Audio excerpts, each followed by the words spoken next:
ആളോഹരി സ്ഥല ലഭ്യത കുറവുമുള്ള ജനസാന്ദ്രത ഏറ്റവും കൂടുതലുള്ള ഒരു സംസ്ഥാനമാണ് കേരളം. പുതിയ കുളങ്ങൾ ഉണ്ടാക്കി മത്സ്യകൃഷി വ്യാപിപ്പിക്കുക ഒരു കണക്കിന് നമുക്കിപ്പം അസാധ്യമായിക്കൊണ്ടിരിക്കുകയാണ്. ഇതിൽ നമുക്ക് വളരെയധികം പ്രതീക്ഷ നൽകുന്ന ഒരു കൃഷിയാണ് റിസർവോയറുകളിലെ മത്സ്യകൃഷി. 10 ജില്ലകളിലായി ലഭ്യമായിട്ടുള്ള 53 റിസർവോയറിൽ നല്ല രീതിയിൽ ഉപയോഗിക്കുകയാണെങ്കിൽ 44,000-ഓളം ഹെക്ടറിൽ മത്സ്യകൃഷി ചെയ്യുക നമുക്ക് സാധ്യമാവും.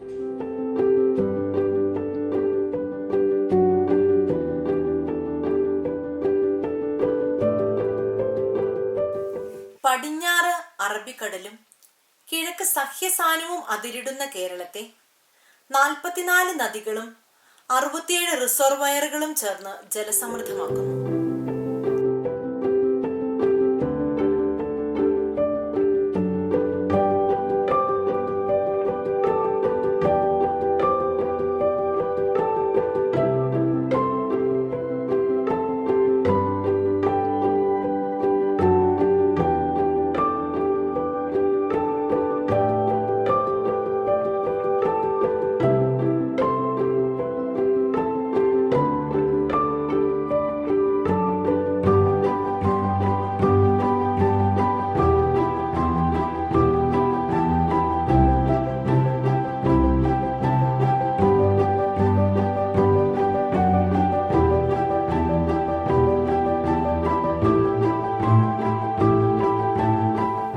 സംസ്ഥാനത്ത് 10 ജില്ലകളിലായി 53 ജലാശയങ്ങൾ 44,000 ഹെക്ടർ ജലവിസ്തൃതി നമുക്കായി കരുതി വച്ചിരിക്കുന്നു.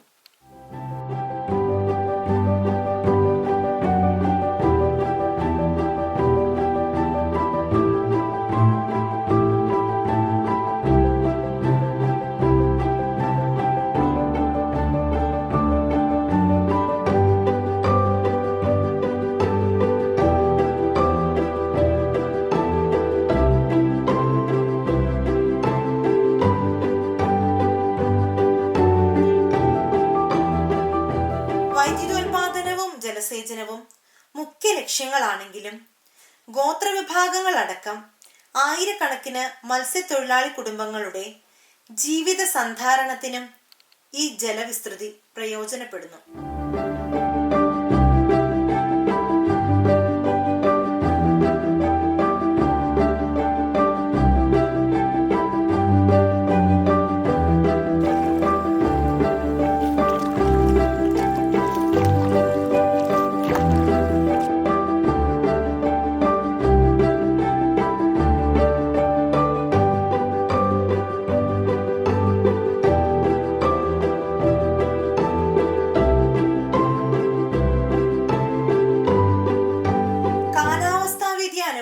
മലിനീകരണവും സ്വാഭാവിക മത്സ്യോൽപാദനത്തെ സാരമായി ബാധിച്ചിരുന്ന സാഹചര്യത്തിലാണ് ആളോഹരി മത്സ്യ ഉപഭോഗം ഉയർന്ന തോതിലുള്ള കേരളത്തിൽ മത്സ്യോൽപാദനം വർദ്ധിപ്പിക്കുക, ഉൾനാടൻ മത്സ്യത്തൊഴിലാളികളുടെ ജീവിത സാഹചര്യം മെച്ചപ്പെടുത്തി അവർക്ക് സാമൂഹിക സുരക്ഷയൊരുക്കുക, സമൂഹത്തിൽ പോഷക ലഭ്യത ഉറപ്പുവരുത്തുക എന്നീ ലക്ഷ്യങ്ങളോടെ കേരള സർക്കാർ ഫിഷറീസ് വകുപ്പ് മുഖേന Kerala reservoir fisheries development project നടപ്പിലാക്കിയത്.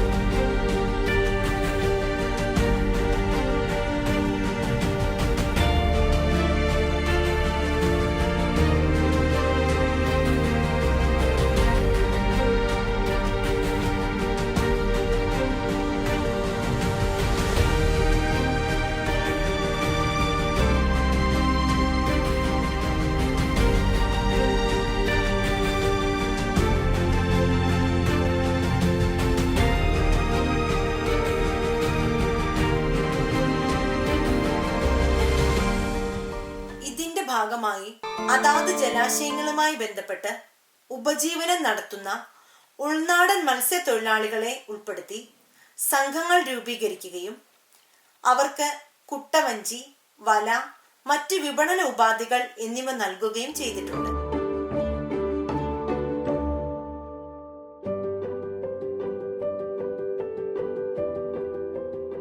ഈ സംഘങ്ങൾ ജനങ്ങൾക്ക് വേണ്ടി സേവനങ്ങൾ ഫിഷറീസ് വകുപ്പ് നിരന്തരം നൽകി വരുന്നു.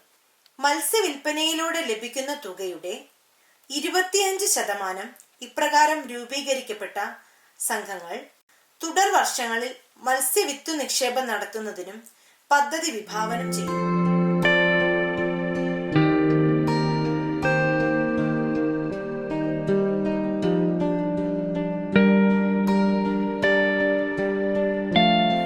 ഗോത്ര വിഭാഗങ്ങളുടെയും ഉൾനാടൻ മത്സ്യത്തൊഴിലാളികളുടെയും വരുമാന വർധനവ്, പോഷക ആഹാര സുരക്ഷ, ഭക്ഷ്യസുരക്ഷ എന്നിവ ലക്ഷ്യം വെച്ച് ഫിഷറീസ് വകുപ്പ് നടപ്പിലാക്കി വരുന്ന ജലസംഭരണികളിലെ മത്സ്യകൃഷി എന്ന പദ്ധതി പോയ വർഷങ്ങളിൽ ഇടുക്കി ജില്ലയിൽ 8 റിസർവോയറുകളിലാണ് നടപ്പിലാക്കിയത്.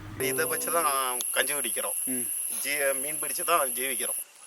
നേരത്തെ വന്നിട്ട് ഈ ടാമ്പിൽ വന്നിട്ട് വലയിട്ട് തന്ന സമയത്ത് കുറച്ചാ മീൻ കെട്ടിക്കൊണ്ട് വരുന്നത്. ഇപ്പോൾ മീൻ കുഞ്ഞ് വിട്ടത് കൊണ്ട് നമുക്ക് ഇപ്പോൾ കൂടുതൽ മീൻ കിട്ടുന്നുണ്ട്. ഇത് മേടിക്കാൻ വേണ്ടിയിട്ട് ആൾക്കാർ ഇവിടെ തന്നെ വരും. ഇത് ഫ്രഷ് മീനായിട്ട് അപ്പം തന്നെ നമ്മൾ തൂക്കി കൊടുക്കുന്ന.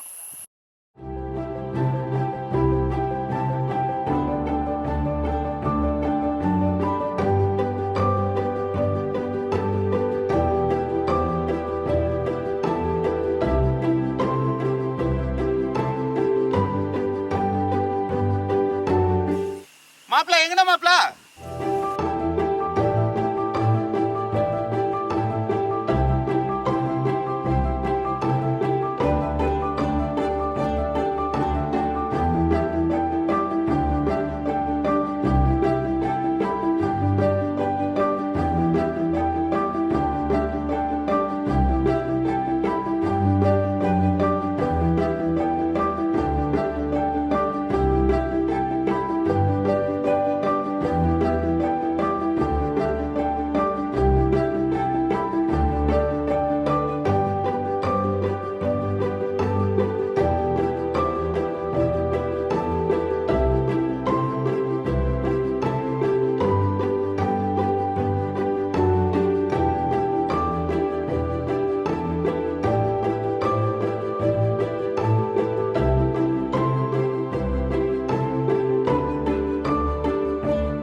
ഞാൻ എൻ്റെ ചെറുപ്പം തൊട്ട് വല കെട്ടുന്ന ഒരാളാണ്.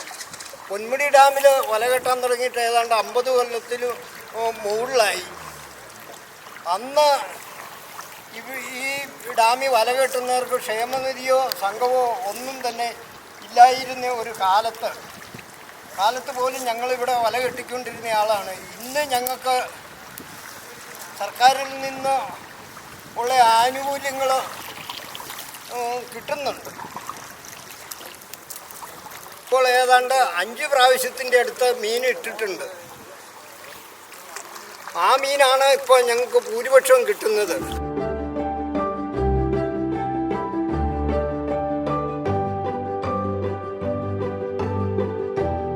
നിലവിലുള്ള ആവാസ വ്യവസ്ഥയ്ക്കും ഹാനികരമാകരുത് എന്ന ലക്ഷ്യത്തോടെ വനമേഖലകളിലുള്ള റിസർവോയറുകളിൽ തദ്ദേശീയ ഇനം മത്സ്യങ്ങളെ മാത്രമാണ് നിക്ഷേപിക്കുന്നത്.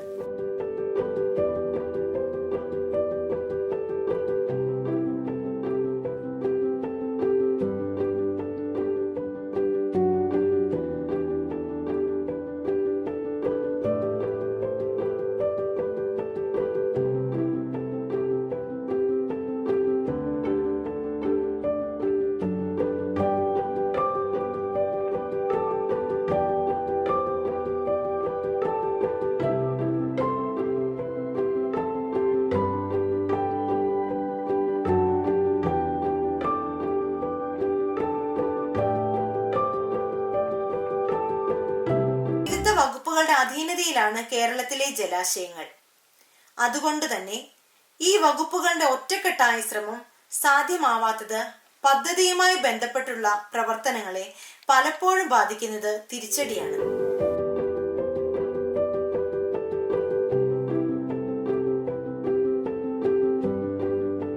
എന്നിരുന്നാലും 2010 കേരള ഉൾനാടൻ മത്സ്യബന്ധനവും ജലകൃഷിയും നിയമം ഊർജിതമായി നടപ്പിലാക്കുക വഴി ഇത്തരം പ്രതിസന്ധികളെ തരണം ചെയ്യുവാൻ വകുപ്പ് അക്ഷീണ പരിശ്രമത്തിലാണ്.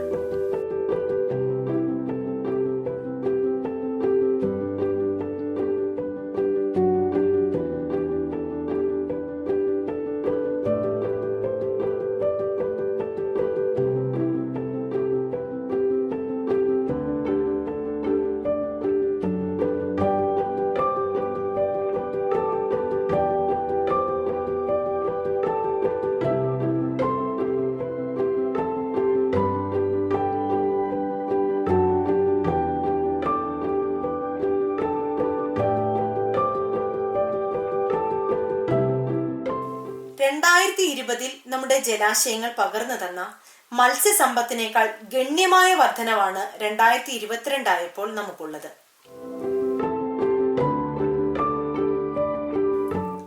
അധിക മത്സ്യലഭ്യതയുള്ള സന്ദർഭങ്ങളിൽ ഗോത്രവിഭാഗത്തിലെ മത്സ്യത്തൊഴിലാളികൾ അത് ഉണക്കി സൂക്ഷിക്കുന്നു.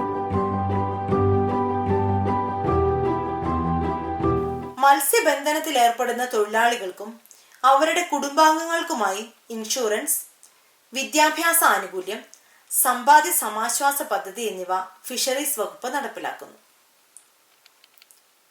നമ്മുടെ ജലാശയങ്ങളിൽ കാര്യമായ തോതിൽ മത്സ്യരോഗങ്ങൾ റിപ്പോർട്ട് ചെയ്യപ്പെടാത്തത് ആശ്വാസകരമാണ്. നമ്മുടെ നാടിനെ ജലസമൃദ്ധമാക്കി നിലനിർത്തുന്ന ജലാശയങ്ങൾ വരും തലമുറകൾക്കായുള്ള ഈടുവയ്പ്പുകളാണ്. അവ മലിനമാവാതെ സംരക്ഷിക്കപ്പെടണമെന്ന ബോധ്യം നമ്മിലുണ്ടാവണം. നമ്മുടെ കാർഷിക മേഖലയിൽ മികച്ച ജലസേചനത്തിലൂടെ ഉൽപാദന വർധനവിനും ഊർജോൽപാദനത്തിനും പുറമെ പാർശ്വവൽക്കരിക്കപ്പെട്ട ഒരു ജനസമൂഹത്തിന്റെ ജീവിത മാർഗവുമായ നമ്മുടെ ജലസമ്പത്ത് സംരക്ഷിക്കുവാൻ നമുക്ക് കൈകോർക്കാം.